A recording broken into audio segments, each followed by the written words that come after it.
It is July 6th, 2021, the Great American Bash. This is the Wrestling Inc. podcast. I'm Glenn Rubenstein, joined by Alfred Konuwa and NYC Demon Diva, Issa.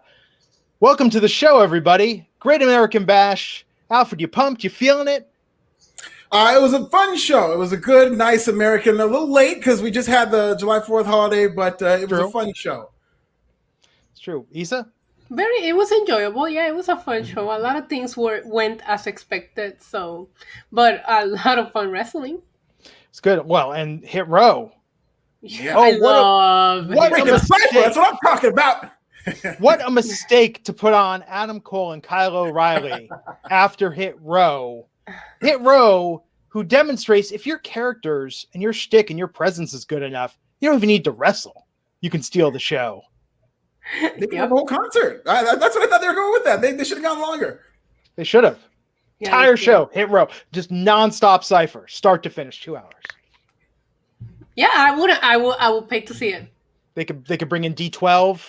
Yeah, I want to see more ciphers, but I want them to be like on location. I thought this was fine in the live event arena. I thought that was great, and I mean, Top Dollar has it's really a future in hip hop. He's an excellent rapper. I mean, not even just for WWE, just as a rapper, I thought was very good. But like with BET, when they do the BET ciphers, they just do them at like an on location where they're all kind of coordinated in some way. So I want to see more of that, really. Yeah. On the BET ones, since we're talking about this. Now, the Hamilton one was probably the famous one when they had Lin-Manuel and some of the cast. Yeah. Sometimes they seem pre-written. Oh, yeah, they pretty much always are. I think. I mean, they do fashion it like it's a freestyle, but they're not going to freestyle for the BET Awards when they're on national television. They're gonna do a cipher to make it loose, but it's pretty much everybody's writing their stuff.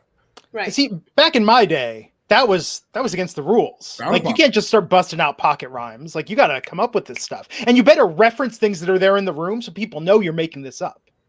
Right. Yeah. 100%. Got to be in the moment. Got to be in the moment. What if somebody visited the room before, took notes? Oh, that's true. And they were like, okay, blue hat. Blue hat. And that guy's fat. Cool cat. Okay, cool. I got the train. I got the whole thing. It's going. Yeah. It's going. It's working. You never know. When we used to do it during our live set in the band days, I did have like a pocket rhyme routine for our freestyle segment, but we would kind of improvise a song and a chorus. But I would always be like, okay, city name.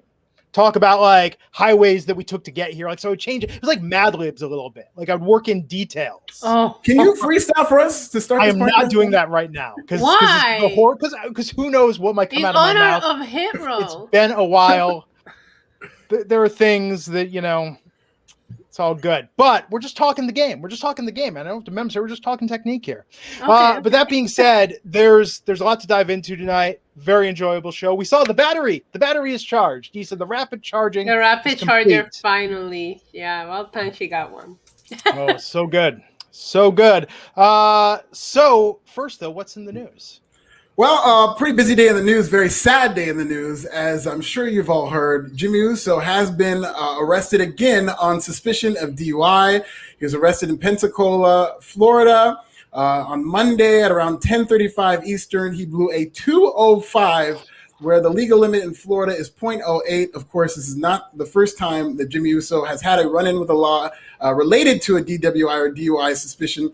In September of 2011, he was arrested in Hillsborough County, Florida, in charge of the DUI. In January of 2018, he got a DWI in Hidalgo County, Texas. In February of 2019, he was arrested in Detroit, Michigan, where he was actually tased during a traffic stop by a policeman, where he squared up against him. In July of 2019, he was arrested near Pensacola, Florida, where he was found not guilty. And then we have the incident this past weekend where he was arrested after being pulled over approximately 10:35. And this is a very sad story because of the amount of times it's happened. He's such a talent. You guys hear me sing his praises. I think he's the best part of this Roman Reigns storyline in terms of how he performs. But I really don't want to see him back on TV until he gets the help that he clearly needs. And I definitely don't want to see WWE make this into any type of storyline, which is always a temptation. And you've seen how many times this has happened. Like, it's time for WWE, I think, to step in and really kind of help this guy and help him get the help he needs before he even returns to TV. Issa? Yeah, I mean, based on what he tested, 205. I mean, this is insane. This is beyond. I had a drink and decided to drive. And a lot of people say every time you get caught, that's 100 times that you probably got away with it. Then how many times has he been out there, driving like this? And where is your support circle? Because somebody needs to really do an intervention and stop this from happening. I'm with you on this. If he needs, I don't want to speculate, but it seems that way. If he needs some help, go get it. Right now, it seems like we're gonna tell a story with Roman and Edge, and with Roman and John Cena. Take him off TV. Edge just beat the living hell out of him. That's a great way to write him off. Let him get the help that he needs and come back when he's ready to be able to handle this. Because I feel like going back on the road might make this issue even worse. Good point. And no shame. There is no shame in putting things on hold to get your shit together. Yep. Yeah, and if there's any window to do it, I mean, they just had Edge really kind of brutally attack him this past Friday on SmackDown. They've been doing that thing where Jay disappear and Jimmy. So, I mean, for storyline purposes, it wouldn't be hard to just write him out. But, I mean, I'm more concerned for Jonathan Fatu, the man, than what's going on. Because it's really scary to hear this time and again. And it's now, I think it should be a priority that this guy needs to hopefully get right or whatever needs to happen for these DUI arrests to stop happening. He needs to take advantage of that. And it's easier than ever. I mean, that's the thing. It's like, not to harp on this, but I mean, come on. This isn't, you don't have to call a cab. There's an app in your phone. Right. It's so easy nowadays. It is so easy nowadays to not make those choices that you really question. And it was in Pensacola. So you could take an Uber right back the next morning and go get your car. He was near home, which is why I say this on the road is not a good idea. You don't even know where you're driving around some of these cities, So I don't know. It hurt my heart, like you said, for the man himself, because we've seen it so many times. When I read the headline this morning, it was such a disappointment. Yeah. I mean, look, in alcoholism, I don't think we stress this enough. I mean, addiction is a disease. Get the help, get the treatment that you need. But first and foremost, stop putting other people in jeopardy. Stop putting other people at risk. Yeah. Justin Lopez, $4.99, saying the Usos were removed from TV, if I recall, from August to December the last time it happened. I wonder if he was getting help during that period. Yeah, we don't know. For all we know, it could have happened. There could have. I don't want to speculate and say WWE has not helped them or anything like that. I don't know what goes on behind the scenes, but clearly whatever has happened is not working. And even when they do tough love, like when they go on TV and they had John Cena say that thing about how the Usos, I saw your mugshot, like literally 3 days after that, Jimmy Uso got pulled over for DUI. So, that really doesn't work when WWE tries to involve people's personal lives on television, as we've seen with him and Jeff Hardy. So I just hope he gets the help. And I don't ever want to hear any type of DUI story because this is getting very scary. Yeah. It is. He also needs to want to help himself. He might have gotten the help back then, but he might have not been ready for that help. So hopefully this is a wake-up call when you're at the height of your career, this kind of things happening, and what could have happened is even worse. So maybe it's a wake-up call and he decides he's finally ready to make some changes. Yeah, and he absolutely needs to take accountability for himself, too. And what's especially scary is that Jey Uso has a history of DUIs as well. Like, you would think that's enough of a wake-up call where his twin brother, the guy he's closer to than anybody, has dealt with similar problems in the past. You would think that's some kind of wake-up call, but the fact that he continues to struggle really tells you that it might be a real struggle that he's going through. Yeah. Oh, it's true. So what else is in the news? We do have one more story, another sad story. I'm sorry. Legendary Terry Funk is reportedly suffering from dementia. Don Morocco on his Magnificent podcast reported this, and it was confirmed by PW Insider. Terry Funk later did provide a quote through Tommy Dreamer, which I absolutely love this quote. And I hope we can find some, a levity in this. But he said, "I'm currently sitting in an assisted living facility place with my thumb up my ass whistling Dixie, but I don't remember the words." That is, he can cut a promo while still having dementia. That's why he's one of the greatest of all time. Yep. I was so upset by the news, and then I get on Twitter and I see that tweet from Tommy Dreamer, and I couldn't help but to smile. Tommy Dreamer also say he's in good health. He's going to decline over time, but at least right now he's doing good. But it is sad news, and thoughts and prayers to his family. Absolutely. Yeah, 100%. So on a kinder note, Great American Bash. What a transition. I know. Alfred, you were out Friday. What were you doing Friday? Oh, I was out hanging out with family. It was, 4th of July, so they were over. We were out in Hermosa Beach. We went, all over Southern California. We had a good time. Nice. Very exciting. Amazing. Issa, what'd you do over the weekend? Nothing. Yeah, that's where it's at. It really is. We watched so many movies this weekend, and then when my wife would go to bed, I watched last week after my wife went to bed, Alfred, I watched Defending Your Life and Lost in America. Oh, wow. Are you a big Albert Brooks fan? You watch much of No, that? not huge, but I know what you're referencing. Yeah, I mean, Defending Your Life, well, that's what got Rip Torn the role in Larry Sanders. Right. Was his performance in that film. But those two movies are just so fantastic. What was the movie that Rip Torn got like in an actual fight with a guy and like tried to kill him? Easy like, Rider. That was okay. Easy Rider. Yeah. Easy Rider. You got pulled the knife on Dennis Hopper, I believe. That's what it was. Yeah, and Dennis Hopper told the story. Rip Torn sued him for that. So watch that. And I finally watched Drive this past weekend. Speaking of Albert Brooks, I've finally seen Drive. That was a very, very good movie. I wish I'd seen that when it first came out. But yeah, overall, the holiday weekend was good. I'm glad we're all here. I'm glad we're all together. Good night of wrestling tonight on Great American Bash. Opening with the NXT Tag Team titles, Tommaso Ciampa and Timothy Thatcher versus MSK. MSK retaining. Issa, what'd you think of this match? I mean, I thought the match was so much fun until it ended in a freaking roll-up. What is going on with these roll-ups? We win Hell in a Cells with roll-ups now. We win titles. We retain titles. No, I didn't like the ending. Whoever I was rooting for, Ciampa and Thatcher, we discussed that last week. I really think Ciampa needs to become a little bit relevant again. But MSK is so much fun to watch that I feel like if you're going to give him a victory over these two, it should have been a little more defining than a roll-up. That being said, it was a hot start, and they had a lot of good chemistry in the ring. It was fun to watch. MSK is a lot of fun to watch in the ring, no matter who they're going against. Yeah, I absolutely love this match. I was surprised at how quickly they just got in a second gear because I expected this to kind of be at Timothy Thatcher and Tommaso Ciampa's pace. But I mean, those guys are so good they could wrestle at anybody's pace. And I love that this is more of an MSK match than like a Timothy Thatcher. And they did great in their roles. So they did a good job putting him over. I agree with the fact that it kind of ended abruptly with that roll up, but I really, really like this match. I thought this was a perfect way to start the show. I think it was going too long, and that's why they just wanted to end it quickly. Yeah, that could have been it, and maybe that's just what they had planned. It does fit that it was this kind of high-octane match that kind of ended with a quick, surprising finish. So, and you know, MSK is considerably smaller than, I guess, Thatcher, who took the pin. Yeah. Where does MSK go from here? It's interesting. They got a lot of good tag teams. I'm sure the Grizzled Young Vets are. I mean, they keep saying soon to be. They've been saying that for 2 years now. So Hit Row. Didn't Hit Row mention them in their freestyle? Hit Row mentioned. No, Hit Row. I was going to say Hit Row. Hit Row should have all the gold. Yeah, I love that. Seriously, I mean, lean into it, right? And we'll even talk about Karrion Kross in a bit in this promo that he cut tonight. Bear Hudson, $5. Chris Paul just injured his leg. Wow, another NBA injury. Who do you think should beat Karrion Kross, and should he drop the title at TakeOver? Issa? I was thinking about Chris Paul. And that's sad, but it's not that sad. It's not that sad. I don't think anybody is on that level yet to really say, oh, this is the clear-cut person that should be Karrion Kross for the title in NXT. I thought they were building Pete Dunne towards that, but they seem to have taken a step back. So I actually really couldn't mention a name on top of my head right now. I mean, there's some big guys in this tournament that's coming up. Maybe we'll get a rookie to kind of like surprise everybody and take it from him. Yeah, my answer is the same as yours. He said nobody. I don't think anybody should. If this is the plan with Karrion Kross, they're going to build him into a monster. I don't think anybody should beat him. Mm-hmm. I mean, we'll talk about this, but he needs to stop cutting promos. Like, really, you didn't like tonight? You no, thought it was too much?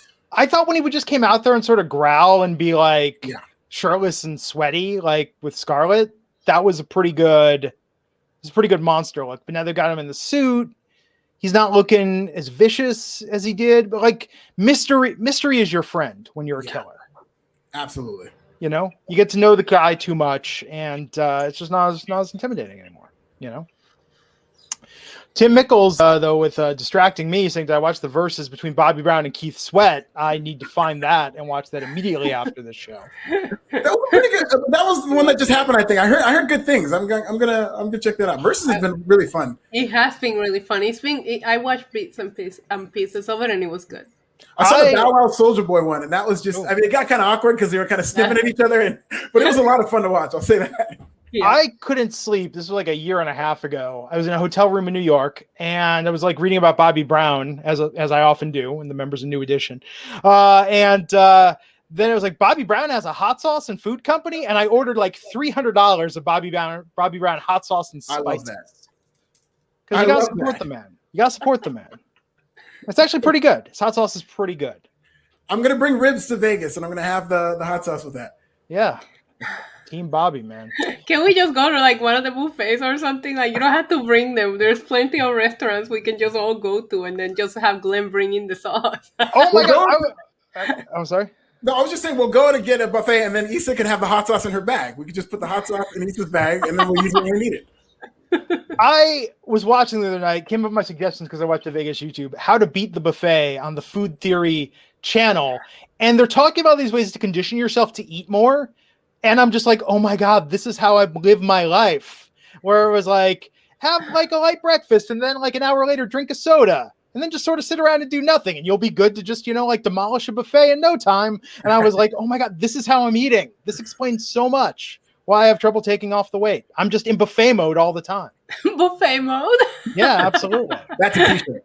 Yeah. Yeah, buffet mode. Get Otis a buffet mode shirt. I think that gimmick could be over. And no, Sergio, it is not called the Don't Be Cruel hot sauce, but or I would buy a case and just hand it out to everybody. So we got William Regal out there with Samoa Joe, Gargano and Karrion Kross. Samoa Joe is going to be the special referee for the match for the NXT title next week. And this promo, the thing about like, oh, your wife, do your wife's genes, like Karrion Kross is a killer. He is a vicious man. Why is he out there? This is like, remember when Roman like cut that promo against Rusev and stuff? And it was like, Roman doesn't need, this isn't a good use of your time. Like, this is not making you seem cool. I think if you seem almost above things, you seem larger than life. But if you're just sort of getting into it and trying to drop clever one-liners, I don't know. I don't think I think that's beneath him. Yeah, I thought maybe the mentioning of the wives was going to bring Scarlett and Candice LeRae into this later on. Maybe this is how we're starting it. That's the only way that I can like picture this, right? Because he said, oh, you couldn't lace my wife's boot. Well, guess what? Mine can. And then they'll go at it. I don't know. Maybe that's why I felt the mentioning of the wife was in there somewhere. Maybe it's leading to something. But that's just me probably overanalyzing to try to make it make sense. Why would this killer that could just literally eat Johnny Gargano for breakfast is out here cutting those stupid lines? That's the only sense I could make out of that. Again, every time you put Samoa Joe in a segment and there's a stare down, that's all I want to see. It's becoming so distracting at this point that you don't care about the NXT champion. You care about Samoa Joe. When can he wrestle again? It's driving me crazy. Yeah. Samoa Joe and Kross is the money match. Gargano. Yeah. Alfred, what did you think of this? That's exactly what this felt like, Glenn, is that this match with Johnny Gargano is a backdrop to Samoa Joe versus Karrion Kross, which I'm now convinced is going to happen sometime down the road. I don't know anything you guys don't know, but the way they're setting this thing up with, Johnny Gargano, God love him, and he's one of the greatest of all time in NXT. As a challenger, I don't think WWE or NXT have done less for anybody as a challenger. Last week, he was basically murdered twice on television, where it's like he's already going to go in as an underdog on paper. And so now he has no chance. The only reason I think that he could possibly win the title is because Karrion Kross has been doing a lot of dark matches, and I read the dirt sheets and stuff like that. But on the merits of this storyline, Johnny Gargano has no chance, and I'm interested in whatever happens between Karrion Kross, and Samoa Joe. Yeah. And in fact, Johnny Gargano has one angle to play in this match, and it's not how they're booking him. The one angle is to play him as the ultimate underdog, like my favorite movie, Rudy. His body's so small, but his heart's so big. And he's just going to go in there and give it his all, and he's going to take down the monster. Instead, this reminds me of what I was watching last night. In 1986, Anthony Michael Hall made an action movie called Out of Bounds. He gets the wrong duffel bag, and it's got heroin, and drug dealers are chasing him. And Anthony Michael Hall's like mumbling through the movie and trying to be a badass. And apparently behind the scenes, the director had to pull him aside and be like, you're the geeky nerd. That's what makes this interesting. You're a geeky nerd being chased by drug dealers. Stop trying to be a tough guy. And that's how I felt watching Johnny Gargano tonight. Like, you're not cool. You're cool because you're uncool. Stop trying to be cool because you're not going to be as cool as this guy. And the fact that Karrion Kross is in there with this guy trying to be cool makes Karrion Kross less cool as well. I understand that. I did like when Regal announced Samoa Joe was going to be the referee, and Johnny Gargano just popped and started screaming, Joe. Like, he's putting Joe over. He's putting over the ref. Yeah, I know, but he feels like, justice will be served because Samoa Joe he feels like Samoa Joe is on his side, and I think that's gonna come back to bite him in the butt. Yeah, it wasn't the best use of these guys in terms of making this a battle of wits, which is basically is in like you don't want Karrion Kross getting into like an argument with anybody and going back and forth on those merits. That's not going to pump him up as what they want him to be. You know, they want to see him just destroy people. I was very disappointed that this was a talking segment after last week, but after what they did at Gargano, there's no way you could put this title on just the way. Even next week, I think is too soon. Like this guy doesn't have a chance. I don't know why they've done this to Johnny Gargano and then put him as a challenger. The only thing I could think of is that they're going to have some big angle with Samoa Joe. Yeah, that's all I'm thinking about because that's all I wanted to see out of all of this. It was just a Samoa Joe and Karrion Kross. That is the money match out of all of this. And maybe we'll get to it. We'll see. I don't know. But this Samoa Joe is like teasing big time and it's aggravating me. Yeah, it's just, I'm finding it a little insulting. Unless they're playing Fortnite, I don't see Gargano going over Karrion Kross. And I like Johnny Gargano, but I thought, I think the way is a good gimmick as well, but you can't just put him in this one-on-one match. It doesn't make sense. Yeah, there's nothing against Johnny Gargano with this. It's just the way he's being booked is not as a number one contender who's going in, especially against a champion like this. I mean, he needs way more than he's gotten. He was probably the least likely out of the fatal 5-way match that we just had. Johnny Gargano was the last one in the back of my brain that I will say, oh, that's the person that's going to go on and continue this feud one-on-one. I thought it was going to be Pete Dunne or Adam Cole, not Johnny Gargano. It feels very filler to me. Pete Dunne has that weird sort of Cillian Murphy like danger about him. Like Pete Dunne looks like a guy where he's like, well, it might not be the biggest, but he just looks like he could literally just pull out a knife and start stabbing his opponent. Here's a quick idea for Johnny Gargano. He likes to cosplay a lot for his big matches. Like last time, he dressed up like Shawn Michaels. I think next week he should dress up like Kevin Nash the night he ended Goldberg's streak, and so that everybody could maybe think that, hey, maybe tonight's the night. Maybe. Steve Marcucci, $4.99. Kross should go to the main roster NXT champ, stay undefeated, take the belt off of Roman or Brock. Either match is major money. I love it. Oh, and let's talk about that tonight. He wakes up in the morning and what does he think about? 3 things: defending his championship, main eventing WrestleMania, and winning the WWE title. Which also is kind of like a weird order. That's the thing. Again, when he said that, I was like, okay, they're kind of planting the seeds for him to go to WWE. Yeah. Maybe Johnny Gargano flukes his way into winning. That's the only way I see him winning is if the plan is to get Karrion Kross to the main roster. He don't need to be beaten to come to the main roster, in my opinion. Like you can bring him undefeated, like that super chat just said. I personally, when he said that, wonder if he sleeps in separate rooms from Scarlett. Because why are you thinking that first thing in the morning when you have Scarlett next to you? Touche. That's a very valid point. Scarlett should have been when they split. Scarlett should have come out with just WTF, man, and then just sort of walk to the back. That's what you think about in the morning? First thing in the morning. It's his morning routine.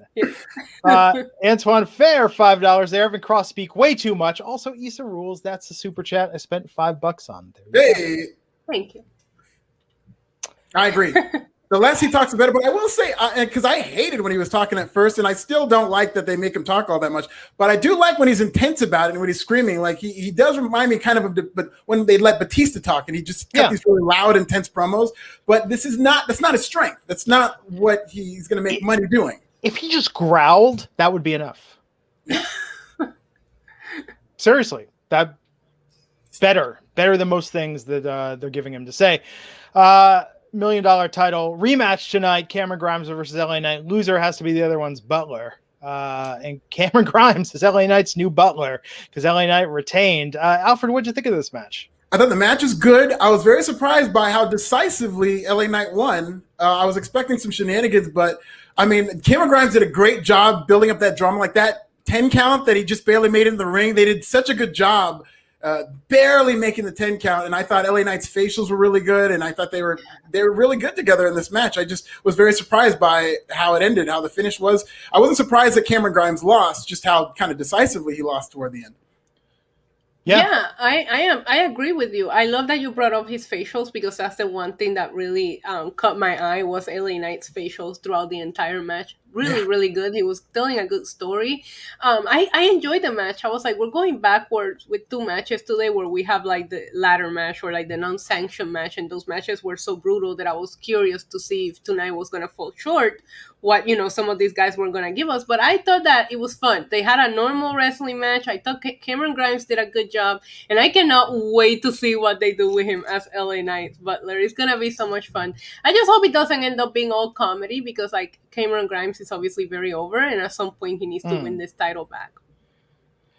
I mean, the gimmick of this match, LA Knight, to me, was just he was there to play a role tonight in this, right? I mean, he was out there, he was doing his thing, but we're there to see Cameron. We want to see Cameron win. I think more than that, though, I want to see Cameron as LA Knight's Butler. And that's the thing. That's what I'm tuning in for next week. But LA Knight, not even relevant to the equation. It's really about how Grimes deals with the situation. Yeah, he's kind of the central figure in this angle. And this is good because this is an advancement. I think they've spent enough time with the $1 million championship element of this, and they're going to get back to that. But now, in order for them to keep feuding, it needs to go somewhere else. And this is a good turn. This is going to be a fresh new coat of paint in terms of where this feud goes. I still think that Cameron Grimes needs to ask him if he wants him to shine the title, and he just needs to steal it and take off with it. And sell it to Baron Corbin to finance his life of crime. There you go. Yes. And then we get happy Corbin. I mean, how's he going to get happy after this? It's true. Cameron Grimes should be his financial advisor going forward. NXT women's tag team title match, Io Shirai and Zoe Stark versus The Way, and we have new tag team champions, Io Shirai and Zoe Stark. Issa, what'd you think of this match? I thought it was a lot of fun. I love the reveal of the charging. I know that's not what it was about, but how the lights went out and then they showed the screen. I really, really popped for that. Kind of like, I guess it was spoiled online a little bit that it was Tegan Nox, and we speculated on it in the past. But I was a little afraid for Io Shirai's future. I was like, if she loses, she's probably going to the main roster, and I'm so afraid of what they'll do with her in the main roster that I'm glad that we're going to see her down in NXT for a little bit longer. And Candice LeRae, man, everybody's coming for her. Oh, and also we had an Index moment afterwards, which is what this match was really about. Index still going strong. Did you guys forget about that before you saw Dexter? Because I completely kind of forgot. That storyline was out of my mind until I saw it. I was like, oh, that's right, they're a thing. Yeah, I popped for it because I wasn't expecting it. Probably because of what you said. It's not in your mind anymore. Somebody recut that when he was lifting her up and walking her out from An Officer and a Gentleman. Up where we belong. I want to see that remix. Yeah. I think it's necessary. But no, I thought Tegan Nox coming back was great. Really good how they did that with her being the distraction there, her getting into it with Candice LeRae. I think there's a lot of directions they can go from here. I'm worried about the women's division if there are call-ups and just seeing how it affects sort of this balance that they have right now. I just think they have such an embarrassment of riches. I wonder how it's going to change if anyone leaves. Yeah. And I kind of want to see some stability now in this women's tag team division because it's very much starting to mirror the women's tag team division in WWE where nobody gets a long title reign. You now have these champions who are kind of strange bedfellows. They're not necessarily a tag team. They don't even wear matching gear. And so, I want to see a dominant tag team. And I think Zoe and Io could be that team. They should coordinate and actual wrestle, but they're very good as a tag team. So hopefully one of these teams gets to actually have a reign and add value to these titles. Yeah, I personally thought that as well. I was like, well, these titles are really going around. Let's just get them steady for a little bit. And if these two decide to really link up and work together, they could really hold these titles for a while. Yeah. Got this promo backstage from Toni Storm against Raquel Gonzalez, the NXT Women's Champion. Also dismisses Saray wanting a match with her, saying she's not on her level. So we'll see where that goes. Then Hit Row, the championship cipher tonight. Yes. Oh, this won the hearts, minds, and imaginations of wrestling Twitter tonight. Not everybody. Unfortunately. No, definitely not everybody. I knew exactly where this was going, and I knew I was going to love it, and I absolutely did. Oh, me too. Maybe I just follow the right people. Yes. I was thinking everyone putting it over.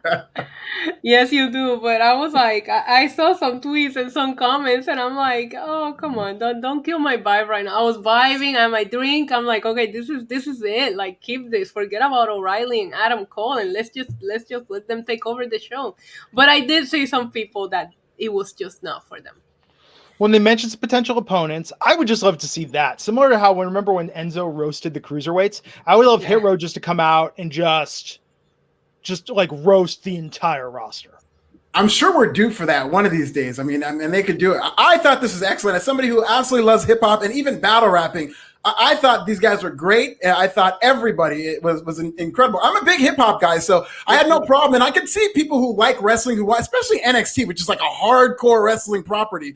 You see, a bunch of black people coming out and rapping and stuff like that. If you don't like hip hop, then you're not going to much like the music that's going on. You just want to see your wrestling.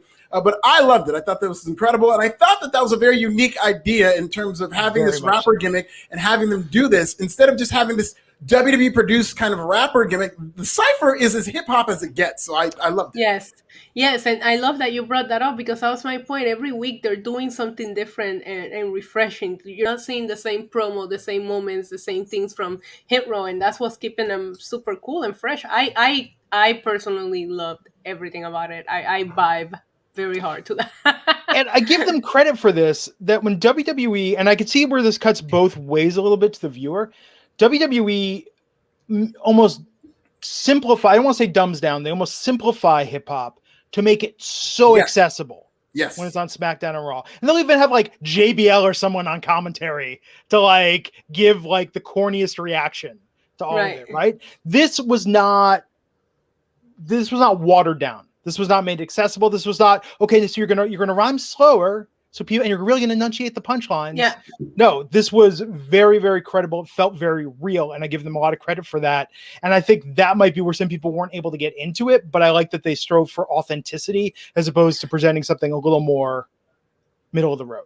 And let's be honest, the average age of these NXT audiences, especially wrestling audiences, is 55 years old. Like, all I thought about watching these guys, as happy as it made me, and this kind of made me happier, is that, man, how many middle-aged people are they scaring the crap out of right now? I love it. It reminds me of what we've talked about on this podcast, the Larry Sanders episode when they had Wu-Tang on there, and the network didn't want Wu-Tang on there because it might scare middle America.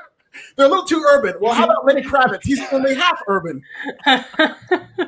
I thought about that too. So it's so funny that you say that. I was thinking about this the other day about the genius of Larry Sanders and Rip Torn in particular. Is it every time Artie refers to someone as his good friend, like you believe it. You believe Artie is friends and tight with this person. Right. Is the genius of that show.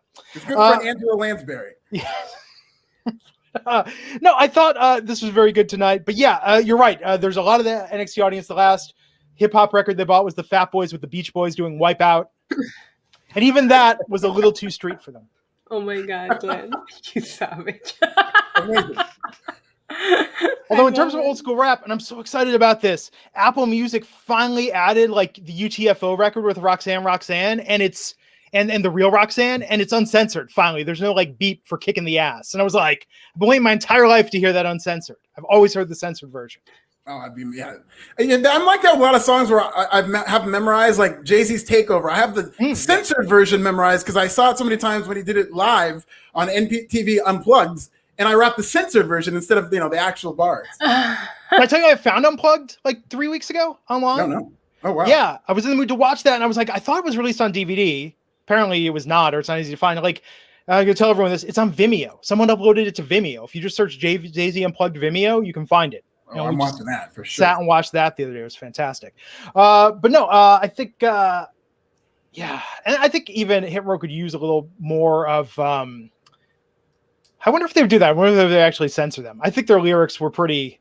No, that's what I was so impressed about is like, he was like aggressive and intense, but he didn't curse once. Yeah. And like, imagine how good he could be if he just had the whole lay of the land to say whatever he wanted. He was very good. Yeah. Oh, absolutely. And then we had to follow this with Kyle O'Reilly versus Adam Cole. We went from perhaps the blackest thing on NXT in quite some time to the whitest thing. I said that too. I literally said, and now back to our regularly scheduled white programming. It's a variety show. Yeah. For everybody. Everybody gets a little something tonight, right? So it goes with that saying, great match, burner match, Batman versus Superman, knockdown, drag out. Aren't these guys talented? Aren't they telling a story in the ring? Well, I feel like I've sat through Batman versus Superman. I've sat through this type of match a lot. It's very hard for me to get excited for one of these again. I mean, am I just so jaded? Nope.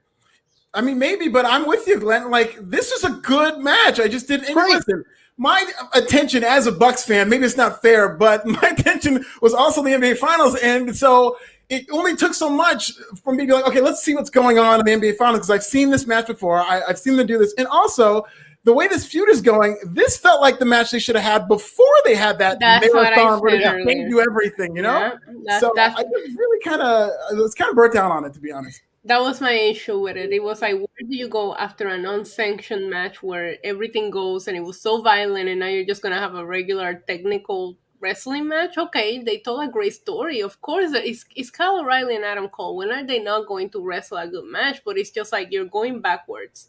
And, but I mean, they still killed it, you know, without literally trying to kill each other, which is what they did before. But I did feel that, and with also the LA Knight and Cameron Grimes, it feels like the matches that they did prior to this one was so much bigger with better speculations that this one, it kind of just felt slow. Yeah. But it was a fun main event. I did think that Adam Cole was going to win because I have a feeling they're going to do like the rubber match. You know what I mean? Like they're going to go 3 on this one. I have a bad feeling this feud is going to continue. I almost think, Alfred, do you think that Grimes versus LA Knight could have actually main evented this? Yes. I think it probably, looking back on it, I mean, not that match with that finish, because it would kind of send people home sad. But looking back on it, that was the most interesting match here. I think people were really into Cole versus O'Reilly. I will say that in the building, they were kind of going back and forth. But I do think in terms of what storyline feels the hottest, definitely LA Knight versus Cameron Grimes. I thought the crowd was the hottest, but it might have been because it was the opener. But the opening tag team match, the crowd was on fire for that. Yeah. Mm-hmm. If they would have ended with Grimes versus LA Knight, and Grimes loses, and LA Knight rings a little bell, and then Grimes sits down, and LA Knight sits back and uses him as a footstool, and we went off the air with that. Like, come on. That's no better ending. We'd still be laughing. Yeah, probably. You go from that, you're not going to lose anyone for when they show White House Down after. Do you guys think that there was a secret hidden message behind Adam Cole's tights because they were Money in the Bank colored and font? Wow. Do they still have space for anybody? Yeah, they still have 2 openings, right? Yes, they do. Wow, interesting. Well, I don't know. I think that's wishful thinking. I mean, but maybe. I mean, I'm just saying, I pay attention to details, and that looked like the Money in the Bank briefcase, so maybe we'll see him. I don't know. What's left for Adam Cole to do in NXT. Yeah. And Adam Cole winning this is good, but I think Kyle O'Reilly needs, like, if you want Kyle O'Reilly to be a big player, like, he can't be losing. Like, we need more. Yeah, but you also cannot bring Adam Cole back to lose because he lost. Well, he didn't win the Fatal 5 win. If he would have lost tonight, then why bring him back? Like, he's too big of a name in their eyes for him to be losing like that, too. That's why I thought Adam Cole was winning here. Yeah. But that's the thing, too. It even felt like that was so obvious. So if it's going to main event, we need a big moment. We need something, you know? I don't know. Some sort of reveal. Stellar Justin Lopez, $4.99 on the women's. You don't have to read that. Saying good match, but I think they've been switching the women's tag titles too much. Also, Chris Paul's not injured. He's busting the Bucks a 20-point lead. 20 points is nothing in the NBA in 2021. We could erase that in 5 seconds. 3 Bryn Forbes 3 will get us back into the game. Yes. Bid Moonbuck 99. Give Adam Cole, Bebe, his music back, please, God. Oh my God. What was up with AOR's music?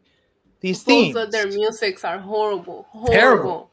Like, how are you supposed to get hyped up? Like, you just had Hit Row, and then these 2 generic songs just come on, and it's just like, and Adam Cole trying to fit the boom and the baby on this horrible song. It's just awkward. It's weird, and I don't like it.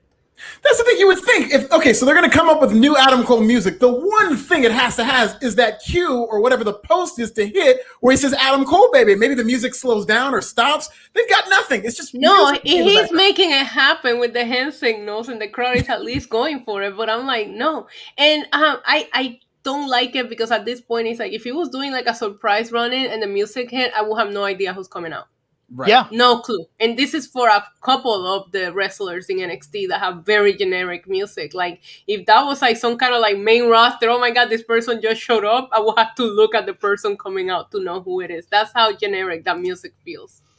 And the big takeaway, like the big loser, is the fact that this great iconic theme music for Undisputed Era is now just sitting on the shelf. Yeah. Like nobody got that music, and it's like one of the best music they've had this generation. And it's just there. It's just on the shelf, and it's a memory. Sergio has a good point, saying I thought Bobby Fischer Diamond Mine would interfere in the main event. Mm-hmm. Like it felt like we could have just used a big moment. Yeah. Yeah. Yeah, there was not. Yeah, but I mean, it was great. American Bash. It was just a name, right? But it wasn't like a takeover pay per view. So, but it did feel like it lacked a little something. But it wasn't. It was not fun to watch. You know, it was two No. solid hours of wrestling. But there was a couple of things that they could have done better. I really did enjoy Tegan Knox returning the way that they did the Yeah. charging thing. I thought that was very well executed. The crowd really took well to her. She got a great reaction. I do feel like this pay-per-view as a whole aired too early. Maybe they should have done it next week, and they felt they were in a bind because it was the Great American Bash. You got to do that on July 4th week, but it definitely aired too early. You could tell by how they booked their championship match the week after, and just how the show kind of came about. That's what I was going to ask you. Do you feel like not seeing both of their main world titles, the women of the men's, in this, like, also hurt it too? That stuck out like a sore thumb on this show is the fact that it's like, did. Why aren't these people that feel like you saw Raquel Gonzalez? She's in street clothes talking in the back. It's like, this is a pay-per-view. This is like one of your takeovers almost. She should be defending that title. And I think that's where, looking at what was great tonight, I think the Grimes LA Knight match and the Hit Row segment in particular had so much entertainment value. Right. Just the stakes in the $1 million title match. The Hit Row Cypher being so unique. The opening match was great. I think to bookend it, though, with Smash Mouth, like hardcore, great technical matches, definitely appeals to a subset of their fan base. But I think if you're flipping channels, that's not keeping you. I think if you flip channels, you saw the Cypher, you're like, what is this? And why have I not been watching this my entire life? Right. Yeah, I agree with you. But and it doesn't compare to Great American Bash last year, where they did it over the course of 2 weeks. And that felt huge. We had Io and Sasha. I'll never forget that. That was so good. Like, there was some good matches last year. So if you're going to go back and compare it to that, which we wrestling fans tend to do, right? It doesn't feel like it stands up anywhere near last year's Great American. They could have brought someone from the main roster. They could have. That was one of the few shows on NXT that beat AEW, and I'm very nervous for the rating on this show next week, in that they're going head to head with the NBA Finals, and maybe they'll be a little higher than they were last week, which is the lowest they've done since they came to Tuesday. But I don't think it's going to be that much higher. Yeah. So there you have it, folks. I'm going to go watch that Cypher again. Yeah. Oh, we also had that announcement with the the NXT Breakout tournament. They said some of the guys, and there's a lot of bigger guys in the tournament. I think half of the tournament is 6'2" and over. Wow. There was a 6'8" one.